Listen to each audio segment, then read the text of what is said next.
আল্লাহর কোরআনের সবচাইতে দামি আয়াত, the greatest verse in the কোরআন।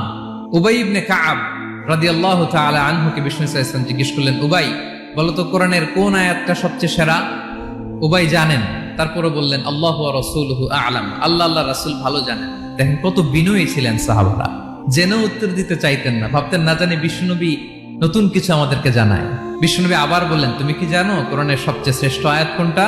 এবার উবাই ভাবলেন এবার আমি উত্তরটা দিয়েই দেই। তিনি বললেন আয়াতুল কুরসি, আল্লাহু লা ইলাহা ইল্লা হুয়াল হাইয়ুল কাইয়ুম, এটা শ্রেষ্ঠ আয়াত। বিশ্বনবী খুশি হয়ে উবাই ইবনে কাবের বুকে একটা চাপড় মারলেন, এরকম আদরের চাপড় দিয়ে বললেন, লিয়াহনিকাল ইলমু ইয়া আবুল মুনজির, হে আবুল মুনজির, জ্ঞান এবং প্রজ্ঞা তোমার জন্য মোবারক হোক, তুমি ঠিক বলেছো। সুবহানাল্লাহ পড়ে।